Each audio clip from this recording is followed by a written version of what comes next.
Hello, everyone. Tonight's podcast is on how can I support you and how that ties into self-connection. So, this is coming up because the question, how can I support you, is something that I use a lot, especially as a coach. I ask my coaching and meditation clients that every single session at the end almost. And it's used a lot in my personal community. The people I choose to surround myself with are, for the most part, all people who are consciously doing self-growth, self-evolution work, and we're constantly pulling each other forward, pulling ourselves forward. And so we're asking these deeper questions. And I really love this because oftentimes we don't listen or ask questions to actually understand the person we're engaging with. We're just sort of habitually responding however we do out of our patterning.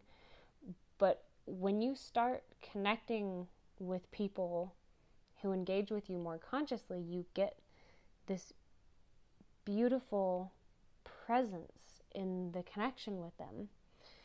And instead of trying to fix you or change you or make it better when you're in a challenge or something like that, you get a question similar to this. It's just, I see you in this.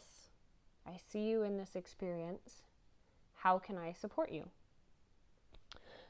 And what's really fascinating is almost nobody knows how to answer this question.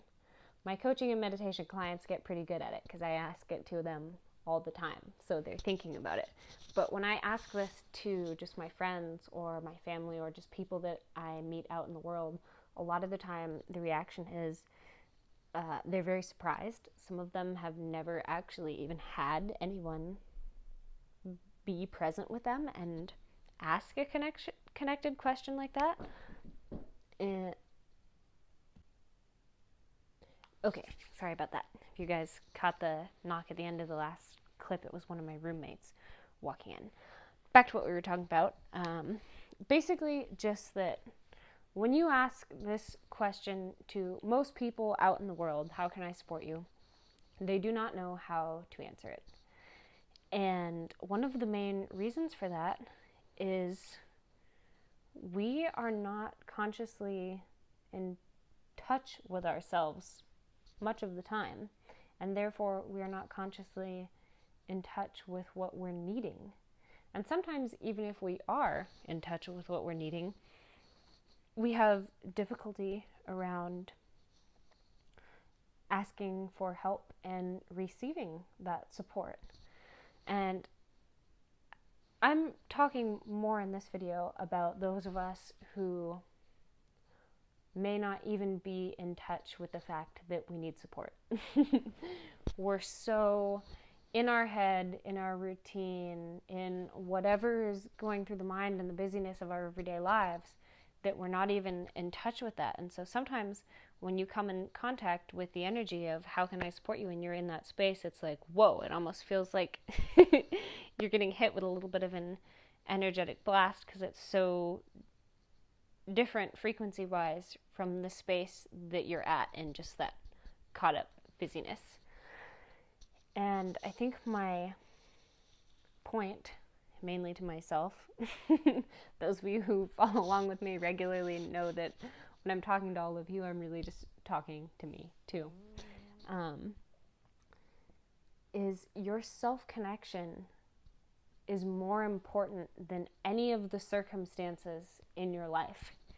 And in my opinion, we tend to do things backwards. We tend to think that when we get the circumstances how we want them, then we'll be happy and everything is going to feel good and we can feel safe and content and secure and whatever we want to feel once we finally get all this outside stuff to be how it's supposed to be. Wow, is that loaded. And if it worked, I think we would have a much more peaceful world. And what I'm proposing is that is backwards, because if you make your connection to yourself your number one priority, and you honor that in each moment, your circumstances will take care of themselves. Because when you honor your personal truth moment by moment by moment, at first your circumstances may seem to fall apart. Sometimes, most of the time, it looks messier first, because what isn't actually in alignment with you is going to fall away. So people that aren't really in alignment are going to either adjust with you or leave your life, typically.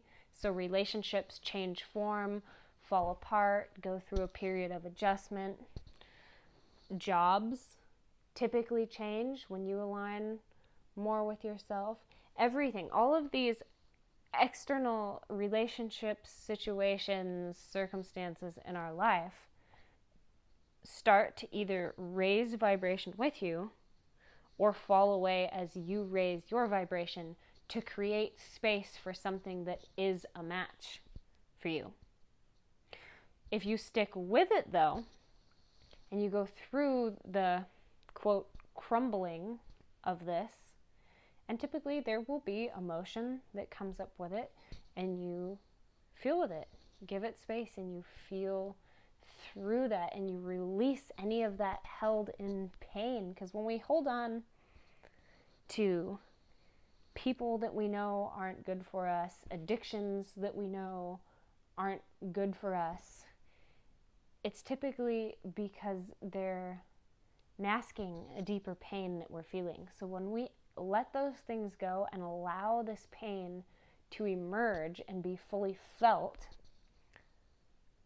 then we can expand, and there's this new space and sometimes this period of, quote, nothingness that comes before the next thing or person or whatever is meant for us comes through life to fill that open space. And if you allow it, all of that pain that you're holding in that's keeping you heavy wants to release. It wants to release itself. Emotions naturally want to come up and arise so they can leave. We just suppress them because our mind thinks that it knows better, and if it strategizes, it can get these things right, and then everything will be okay. And like I was saying before, I think if that was the truth, we'd all be a lot happier than most of us tend to be. So what I'm noticing, and my invitation for this video, is make your connection with yourself your number one priority, and watch as your life takes care of itself. It seems like magic. For me, it's really just how the universe works, but you have to be willing to show up. And that will get you more in touch with what you're feeling in each moment. And a point on that, another thing I'm noticing, is what we feel and what we think about what we feel are two very different things. And I was reflecting on this because I have some big decisions to make in my life currently. And typically when we look at decisions, we tend to sort of do this cost-benefit analysis in our mind, and we're weighing the risk and the benefit. And there's all this amazing scientific evidence on how your mind actually magnifies the risk, especially when we're trying new or different things, and minimizes the potential rewards. But there's also the fact that when you do something new that expands you, you can't see everything that you're going to get out of it, because you're going to move beyond the current you. It's going to expand you beyond what you are. So the small you of right now can't understand what the bigger you of once you do it will know, if that makes sense. And what I'm finding in that is that our intuition, our heart, our connection to the divine, God, life, the universe, whatever you want to call it, knows all the time what the best possible thing for us is. And we can feel it. Your nervous system and your connection to your body is your guidance system. And have you ever noticed when you're about to make one of those decisions, let's say you're contemplating leaving a job that you're feeling really unfulfilled in, and you think about leaving the job and you have this feeling of excitement and lightness and freedom, and then like 3 seconds afterwards you start to think about all the bad things that happened, how you could go broke, how you won't be able to support your family, how, what we all have our story we make up about different things, typically of the potential negatives. But you totally just ignored that amazing feeling that you got. And you can see, like, these are the potential negatives, but you can't see the potential positives. You can't see that if you left that job, what if the stress of not having to do something you hate allowed you to sleep more, and your health improved, and you had more energy, and you felt better, so therefore you had more creative ideas, and then you had the time and space and energy to create your own business or your own field or whatever is your next highest calling in life at that moment. I'm not sure if this is making sense, but I think you guys will be able to see what I'm getting at, is that when you trust yourself and you trust life and you follow the feelings that are in alignment, you get more of that. Because when you follow that feeling, you say yes to it. You create more of that energy. But if you listen to all of the fear thoughts, you keep yourself in the energy of lack, is essentially what that comes down to. And pretty much in every moment, we're moving from, some people call it love and fear, some people call it lack and abundance, some people call it faith or fear. But I think we all have at least one reference point of that feeling of faith or love versus that feeling of lack or fear.